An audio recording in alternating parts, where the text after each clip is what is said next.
Well, hello, good evening, and welcome to episode 69 of Fracking Nightmare. Well, we're inching ever closer to the century, but you know, as things unfold, there's a very good possibility that we will never need to broadcast episode 100. If I still had the bottle of champagne, then maybe tonight I would actually get it out, and if I actually drank alcohol, I might even take a sip.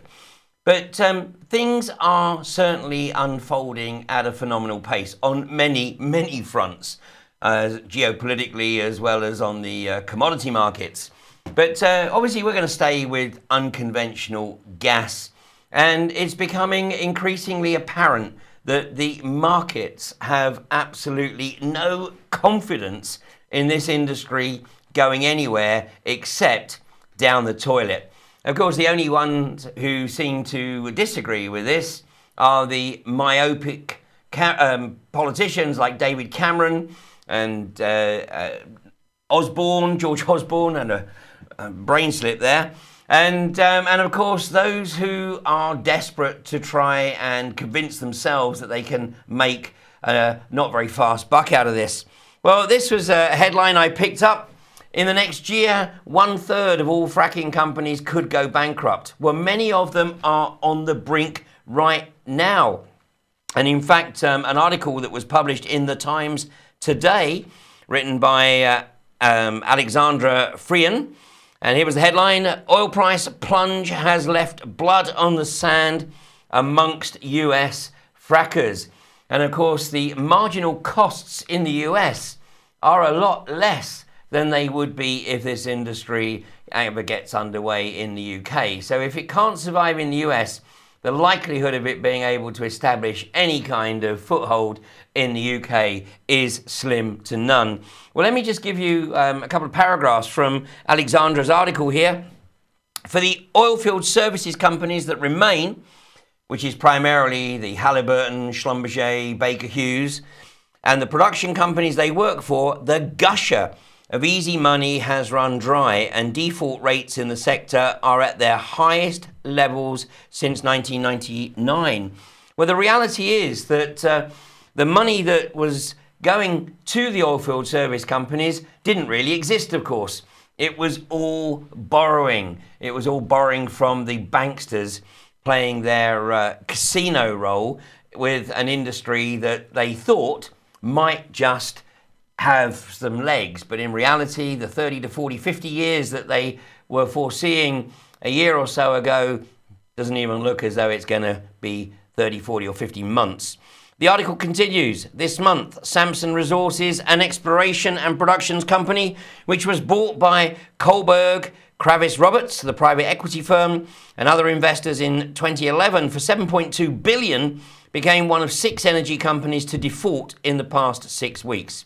According to Fitch, the credit ratings group, more defaults are expected to occur after next month, when banks are expected to reduce the amount of credit they provide to these companies.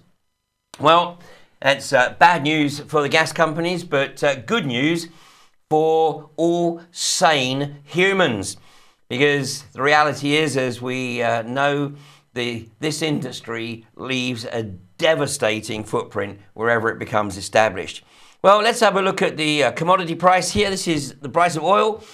It seems to have stabilized, at least for the moment, around about $45 a barrel. But of course, on the basis that it needs $75 a barrel equivalent to be viable, and that's in the US, then the reality is that this industry has no viability whatsoever and hasn't had any viability for certainly at least 10 months now. And if we actually look at what's been happening over a 3-month period, then you can see that through September, it seems to have recovered a little bit, if you like, from the dead cat bounce.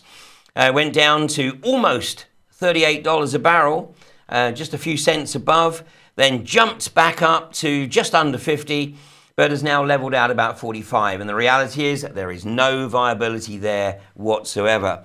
Just to look at natural gas and the marginal cost of production for unconventional gas, well, it's off the scale. So in the US, it's now about, well, not even $2.6 per million BTU. And on the basis that it needs something closer to 4, then again, you can see why it is that everyone's going out of business, basically. The problem is, of course, who's going to clear up the mess? Well, if the companies are bankrupt, then obviously it's not going to be the company. So it's either left to the landowner or to the local community. Well, in most cases, of course, it will fall to the landowner. In many cases, the landowner may not have the financial resources to do the clear up. So basically, it's just going to be left to rot. And on the basis that we already know that all wells fail eventually, if they're not maintained, if they're not monitored, then that process, of course, could be accelerated.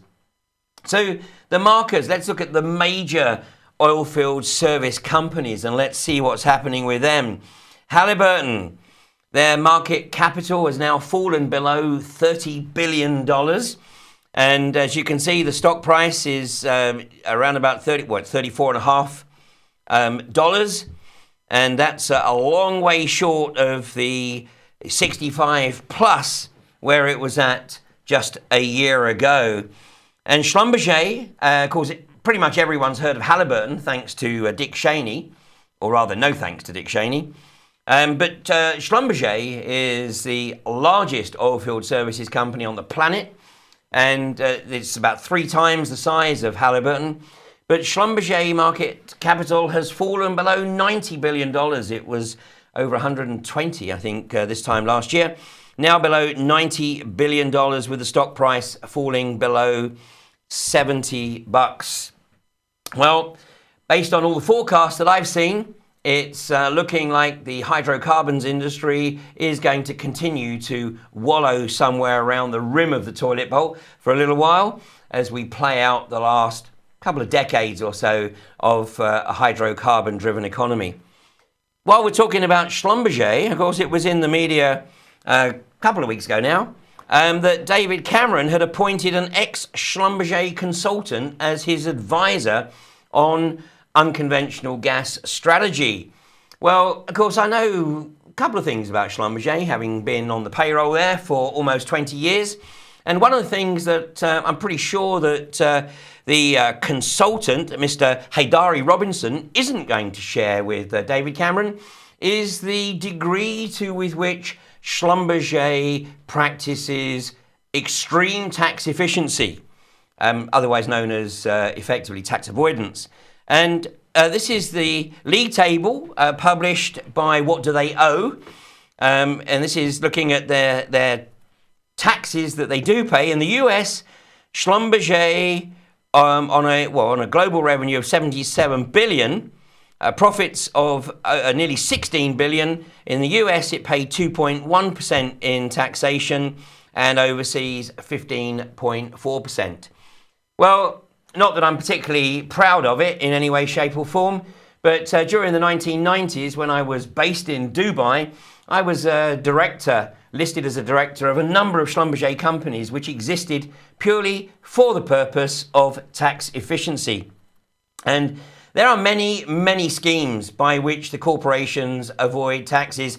And of course, that then puts the burden on individuals. And in reality, if all the corporations paid the taxation that was due, then income tax would be able to either fall dramatically or maybe not even exist at all. But ever since the greed is good era of the Reagan-Thatcher period, then of course it's a case of dog eat dog, cat, rabbit, whatever they can get hold of, and screw everybody else. So sadly, corporatocracy rules today, and that's why we have such abysmal employment practices around the world, short-term contracts, 0 hours contracts, minimum wage in many cases. It's totally absurd. But if we look at this list, of course, we also see Hewlett-Packard on the league table there of tax avoidance rankings. And of course, the former chief executive officer of Hewlett-Packard is actually running for office. She is one of the candidates trying to get the Republican nomination in the US. Of course, this is Carly Fiorina. And no doubt, Carly, if you get into office, of course, you've got to take Donald Trump out of the way first. But if you get into office, no doubt you will reveal everything you know about Hewlett-Packard's tax efficiency schemes to recover some of the 17 trillion plus that the US has accrued in debt since 1913. The bulk of it, of course, actually being since George W. Bush was appointed to the presidency in 2001. So, commodities tanking, the service companies suffering, everyone's cutting back. Economies in the shale fields of North America are really, really struggling. In Williston, North Dakota, a number of local businesses have filed for bankruptcy now as the industry winds down. And we've gone from fracking to re-fracking, i.e. going back into the wells and fracking one more time. It's a lot cheaper than drilling a new well and starting from scratch. So they're having a punt at going back in and refracturing an existing well. Now, if you thought fracking in the first instance was high risk, refracking, of course, exacerbates that risk dramatically. So there's no obvious reason why in the UK, David Cameron, or anyone else for that matter, should be pushing the unconventional gas agenda right now. But of course, they are. And we'll have a reflection on why that might be a little later. Meanwhile, another company that is in the news for all the wrong reasons, Volkswagen. And a few years ago, in fact, this is from 2011, Volkswagen revealed their new 300 per mile gallon coupe. And this was development of a 1 litre engine that was able to return 300 miles per gallon. Funnily enough, that hasn't gone into production because one of the facets of a hydrocarbon-driven economy is that, of course, we are all led to believe that we need high volumes of hydrocarbons to power this economy. The industry produces 90 plus million barrels a day. Therefore, the industry wants to sell 90 million barrels a day. But governments around the world want to maximize the taxation on those hydrocarbons, nowhere more so than the UK, where now we're paying, let's say, I think on average about £1.08 for every litre, but almost 60 pence of that is taxation. The reality is that efficient engine technology has been around since the 1970s. Indeed, the lean burn technology was suppressed to ensure that people were still comfortable and didn't resist buying their fuel when the average vehicle in the country returns 35 miles a gallon, barely 10% of what Volkswagen were able to achieve with their 300 mile per gallon coupe. Well, here's something, of course, that appeared in the media last year and seems to have disappeared ever since. And this is from the Mail Online. The sports car that runs on salt water, a vehicle that goes from 0 to 60 in 2.8 seconds, had just been approved for European roads. So this, the Quant E Sport Limousine, the top speed is 217 mile an hour, equal to a McLaren P1. The only problem is that it needed two 200-litre water tanks to get a range of 373 miles, which not too bad.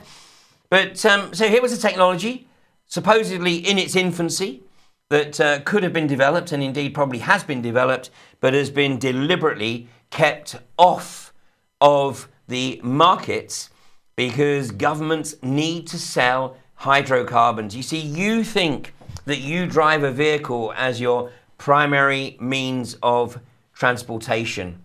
In reality, you are permitted to drive a vehicle. You are the registered keeper, not of a vehicle, but of a revenue collection device. And that's why technology was introduced, I think, in the early part of this century to make it extremely difficult for even people with mechanical knowledge to improve the engine performance, because the critical element here is revenue collection, the taxation that you pay every time you go to the pump. Well, When we come back, we can take a short break, but when we come back, we're going to take a look at the markers in the UK, because it's becoming very apparent that investors in the UK are really running out of patience with the unconventional gas industry. I'm not sure what's taken them so long, but it's about time they realise that they might as well throw money into a black hole rather than invest into an unconventional gas industry that ain't going anywhere fast. See you after this short break.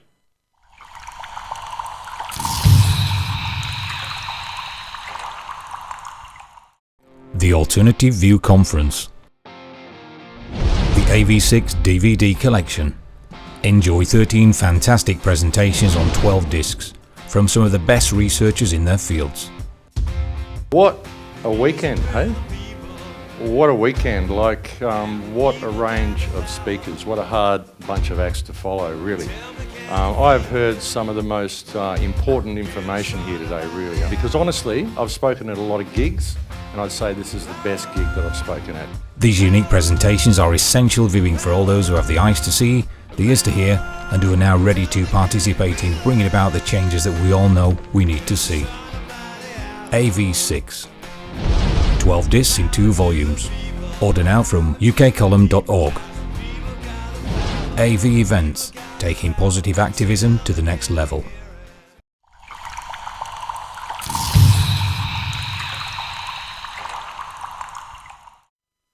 And welcome back to part 2 of Fracking Nightmare. So, there's a couple of things I want to mention about Volkswagen as well before we look at what's going on in the UK. Because, of course, we've had this scandal where Volkswagen have been caught out with their rather sophisticated software, which produced somewhat different emission results when the vehicle was under test rather than when it was on the road. Now, of course, the CEO of Volkswagen has taken the hit here. He's fallen on his sword. But I can't help wondering whether or not he has been the sacrificial lamb, or maybe even was party to what is unfolding here. Because the reality is that as we move in towards the end of the hydrocarbon-driven economy, there will be moves to introduce legislation to make using internal combustion vehicles much more expensive, making the way for electric vehicles. So on the basis of what I was just saying about the sale of hydrocarbons being a primary means of extracting revenue from the general public, how does this fit in? Because if they're not able to sell the hydrocarbons, then how are they going to raise the taxation? Well, I think perhaps the CEO of Tesla, Elon Musk, where he says time's up for the combustion engine. I mean, obviously he's got a vested interest because Tesla are poised to take a significant chunk of the new or emerging market of electric vehicles. But surely governments aren't going to give up the ready taxation from the sale of hydrocarbons, and you'd be absolutely right. They're not about to give up that revenue. The issue is that they now have the technology to be able to tax purely on the basis of miles driven. So whereas you can calculate how much tax you're paying per mile travelled, for me it's very easy to calculate. I'm effectively paying 6 pence for every mile I drive, but that 6 pence at the moment I'm paying through the pump. In the future, quite possibly certainly inside the next decade, we will be taxed literally on a real-time basis per mile driven. You know, we're seeing the advent of smart motorways. That's why you've got large tracks of the M5, the M6 and the M1, where you're crawling along at 50 mile an hour while they lay the technology alongside the motorway to track the traffic. This technology will ultimately be able to track every single vehicle, coupled with devices which will be fitted in your vehicle, initially introduced on the basis of insurance, and literally monitoring where you are on a real-time basis. And the next stage of this is literally to tax you on a real-time basis. Every mile you drive, your vehicle will be linked to your bank account. And every mile you drive, in my case, if it's 6p is deducted from your bank account. And if you haven't got any money in your bank account, then your car will simply glide to a halt. There might be some emergency credit in there, just like on your emergency key if you have an electric meter. No doubt a smart meter. If it's smart, it ain't smart for you. And same with the car. You might have, say, 30 miles of extra credit, but after that, if your bank account's not topped up, your car isn't going anywhere. So I think Elon Musk is poised to take significant advantage, and I am absolutely certain that most of the other manufacturers have electric cars ready to roll out as soon as the general public are convinced that basically there's no way they should be driving internal combustion engine vehicles. Well, nothing is ever as it seems. There's always a deeper agenda. But back closer to home and to the moment, let's take a look at iGas. And this is certainly a champagne moment. iGas this evening closed below 20 pence. So it's now actually below the rim of the toilet and still heading south. So we can see here that at last the mug punters that invested in companies like iGas, and the reason I pick on iGas is because iGas had designs and still has designs of being the major unconventional gas player in the UK. Well, if the investment community are pulling out, then it's just going to make it more and more difficult. You know, iGas, you should have stayed with your conventional market. You should have just focused on developing your existing fields, and then there wouldn't really have been an issue, would there? But the bottom line is your unconventional gas industry is going nowhere fast. The British government might be telling you that it's speeding things up. In reality, all it's doing is enacting legislation that's actually been on the statute books since 2008 by stating that it's going to push local authorities to put through the applications within 16 weeks. But as we know, in most cases, it's not the local authorities that cause the delay, it's the actual companies themselves, because they fail to complete due process and submit all the documentation that's actually required. So we're a long way short of where iGas was at a year ago, where it was hovering around about 90 pence. But even that, of course, is a long way short of where it was in January of 2014. So not even 2 years ago, those heady days when iGas stock was £1.60 a share. Now it's 19 pence. I'd like to say I shed a tear for all those that have lost money, but I'd be lying. Well, other good news. Today, or yesterday I should say, it was announced that Northern Ireland have effectively banned fracking, which is certainly for the time being, and I think this time it's more than a political pause. Of course, in Scotland, they don't have a moratorium, they have a political pause. But in Northern Ireland, and of course we featured Northern Ireland and Belcoo in an episode of Fracking Nightmare earlier this year, where the local community really rallied together to let their elected representatives know that there was no way they were going to embrace Tamron drilling an exploratory well in this quarry at Belcoo. And of course the ultimate moment was the farming community when 140 agricultural vehicles took to the streets to let it be known that they would block the access if Tamron insisted on trying to get onto the well site. Well, subsequent to that, Tamron had their permission revoked on the basis that they clearly hadn't fulfilled the fundamental requirement of consulting with the local community. So here's the article from the Belfast Telegraph. Fracking has been banned for the first time in Northern Ireland. The Environment Minister has announced in a new planning blueprint. Mark Durkan made the announcement in his strategic planning policy statement, which is essentially a go-to guide for anyone involved in the local planning system. provides policy on key issues such as town centres, retail development, building in the countryside, tourism, telecommunications and housing. So this document reduces 20 separate planning policy statements into one, consolidating over 800 pages of existing policy into a single document in a bid to bring clarity and certainty to important planning matters throughout the North. Within this document, Mr. Durkan has for the first time set out in black and white a no to fracking policy. So that's Northern Ireland shut down. So well done to all the people in Northern Ireland.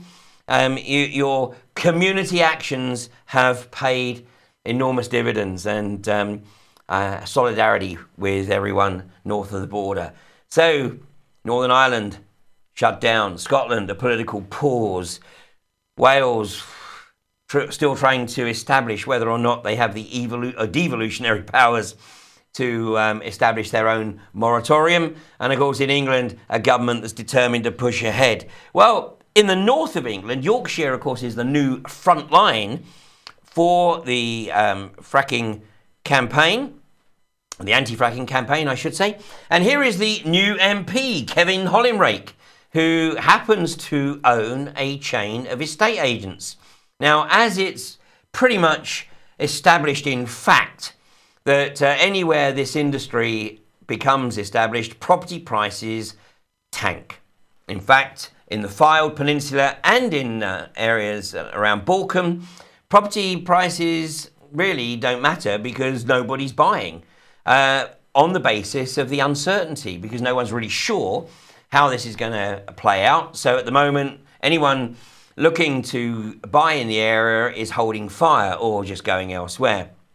So it's rather interesting that an MP who happens to be one of the co-founders of a major estate agency in North Yorkshire should be pro-fracking. Well, he perhaps wasn't. He was playing it, cagey. He's an MP after all. But he decided to take the initiative and take a trip over to Pennsylvania to take a look for himself. Well, a BBC crew did follow him, and it's going to be interesting. I haven't seen the report yet, but it's going to be interesting to see how the BBC project his visit into Pennsylvania. But he's actually come back now from Pennsylvania and said that he is really quite relaxed about the unconventional gas industry, provided it is properly regulated. So Kevin Hollinrake has become a pro-regulated fracker. And this is a very, very dangerous position because, as we know, this is exactly what people were told in every other location where the unconventional gas industry has become established. Don't worry about it. We're going to take care of it. It'll all be properly regulated. But as Brian Monk says, it won't. They're just words. Ultimately, it will not be regulated. The gas industry will do whatever it feels it needs to do.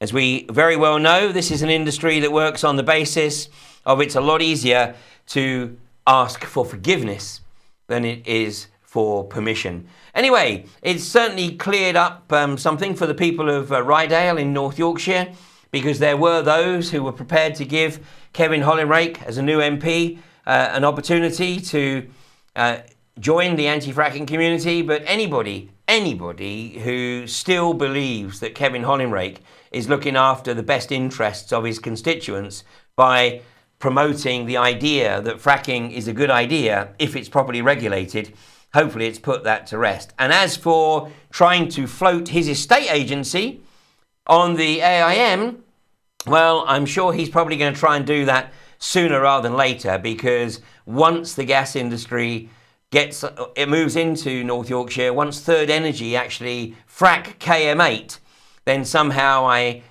suspect that the potential value of Hunter's estate agency is going to fall quite dramatically. Well, let's take a short break, and when we come back, I'm going to revisit Scotland and what transpired over this past weekend.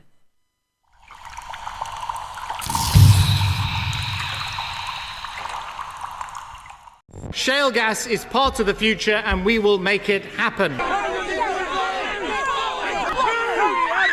charged with, without lawful authority or excuse, obstructing the highway. Well, I believe I have lawful excuse. We're going to take very great care that there is no damage to the water supply. iGas at Barton Moss contaminated the well site. Then Rathline Energy were responsible for considerable property damage as a result of their seismic testing. There is a fishing lake which started to go down immediately following the detonation of these charges. I think there's a huge amount of myths that are being put round in order to frighten people. The first person that signed a well was the person that doomed us to this.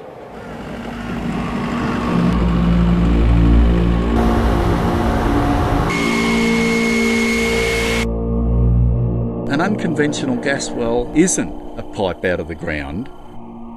With it comes all of the drilling and the destruction. That's a hectare. Plus tracks, compressor stations, water holding ponds.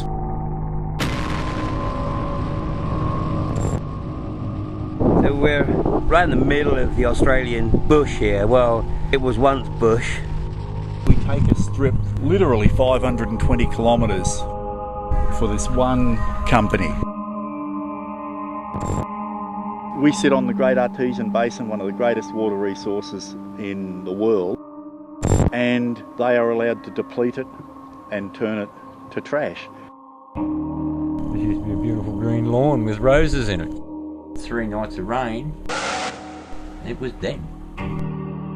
Each time it rains, it just comes up black. You're genuinely so scared of what is happening. It's untrustworthy and it's running out. This is called a high point vent. That'll have everything in it. The benzene, the toluene, the ethyl benzenes. Everything. When your nose is burning, your eyes are burning, and you got that terrible oily sort of taste, I said, you know, the flares are not, they're just venting. Then other times, it's like little fibres in your throat, you know, the flare is on. The majority of people that have visited us, they say, how can you live there? You know.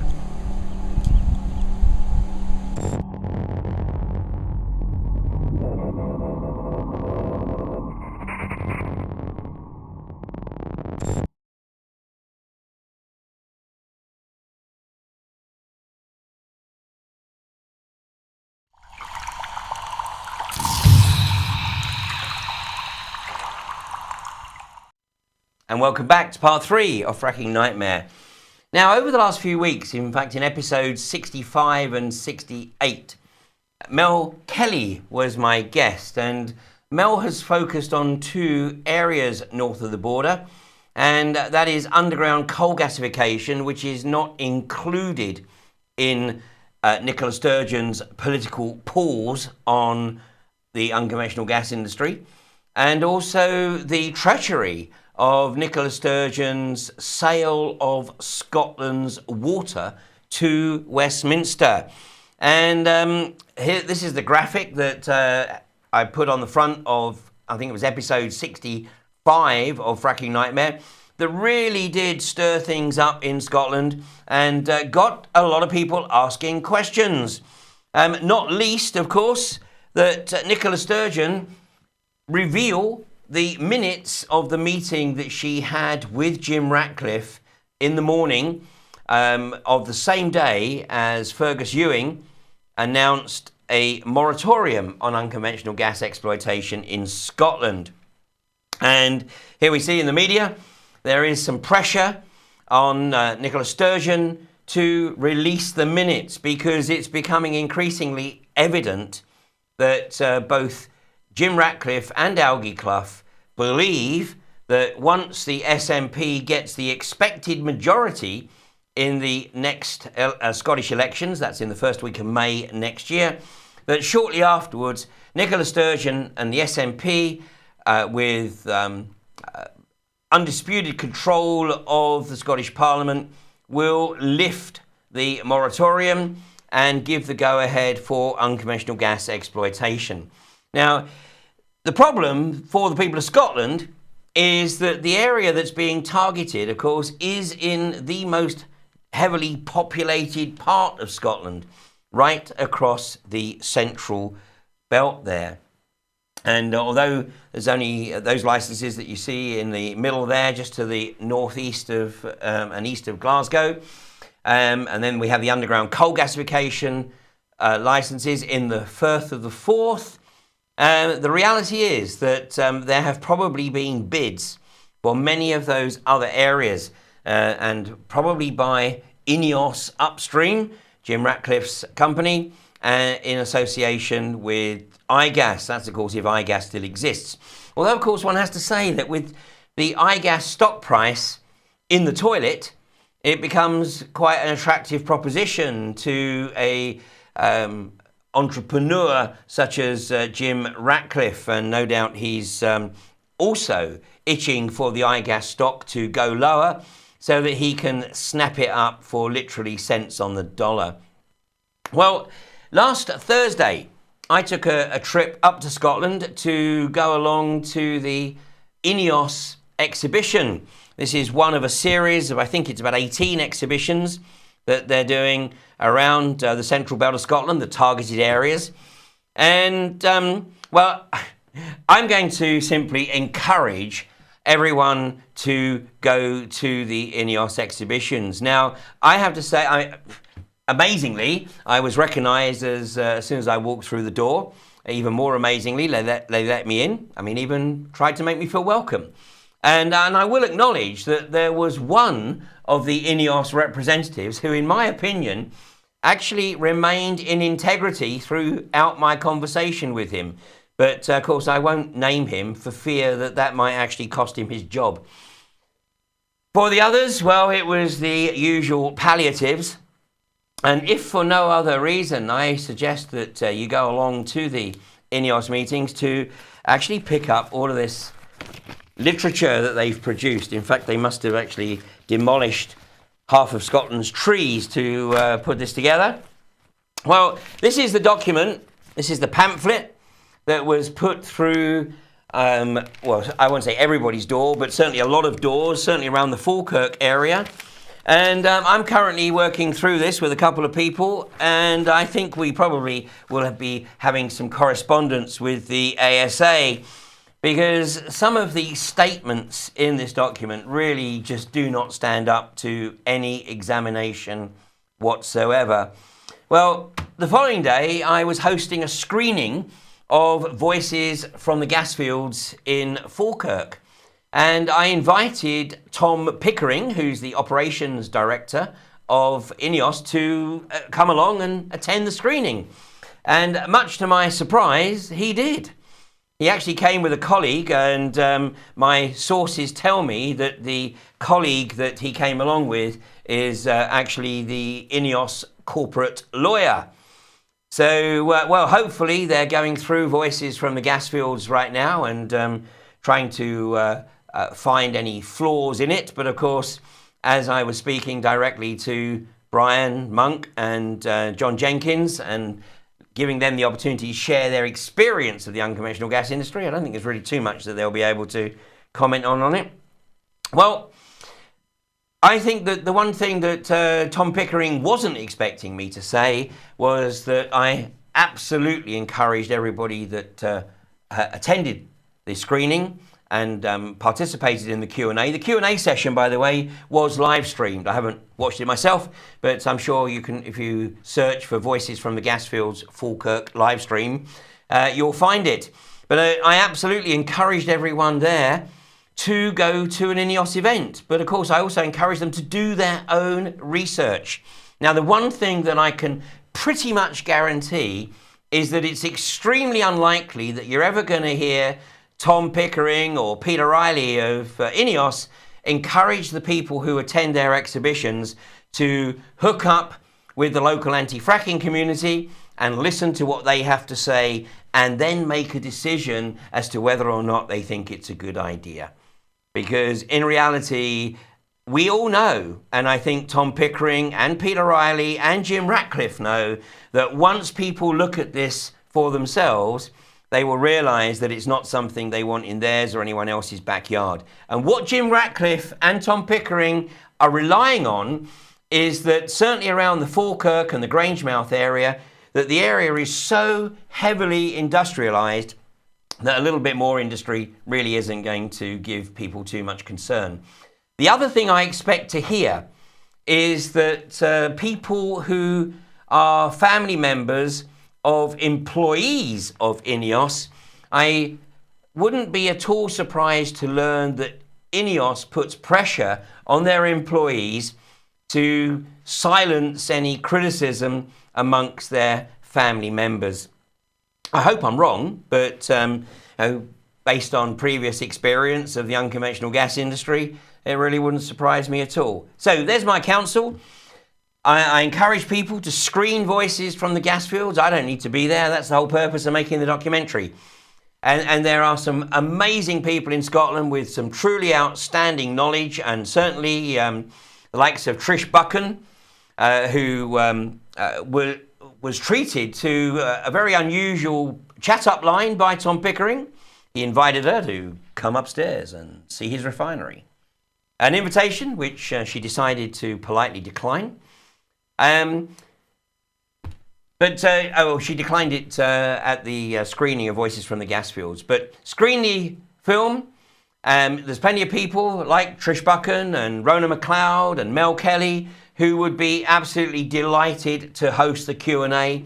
And from my conversations with them, they have the depth and breadth of knowledge to be able to handle it admirably. Key element: local community groups. INEOS and every other unconventional gas company would dearly love to see a national organisation, a Scottish anti-fracking community. Well, it's already well networked, but now there are over 400 community groups around the country. I anticipate that increasing dramatically once the 14th round announcements are finalised. But this is so crucial, so crucial. Anybody who has any intent of forming any kind of national group is not working in the best interest of the anti-fracking community. Take a look at the successful activists and activism. It's not achieved through NGOs or national organisations. NGOs are very supportive and they play an extremely important supportive role. But ultimately the initiative must come from the local community. People within the local community educating themselves so that they are armed with the knowledge and the understanding of this industry, the understanding and knowledge of the effects that this industry leaves wherever it becomes established, and then they have no answer. Focus on local councillors, district councillors. Try to educate them, encourage them to look at this for themselves, because once local councillors, once district councillors understand that they are being scrutinised, that they will be held to account by their community, then they might get a result, just like occurred in Lancashire. But local community groups, that is the key to success. Couple of events coming up. After the success of the Holyrood event on Saturday, and now there will be an event focused on unconventional gas exploitation, underground coal gasification even, under the Forth. It's Hands Across the Forth, to link hands right across the Forth Bridge on Sunday the 11th of October. And in solidarity with that event, in the Wirral, on the Wirral, there will be the Wirral Against Fracking, the Hillborough Island Community Walk-in Picnic. And that is going to be meet at West Kirby, Marine Lake, 11:45, departing for the islands at 12:10. So this is all to raise awareness, not just of fracking on the Wirral, but also the underground coal gasification. Well, it's not over. The fat lady isn't even warmed up. But I have to say that a year ago, it looked like we were in for a serious uphill struggle. But factors have all come together.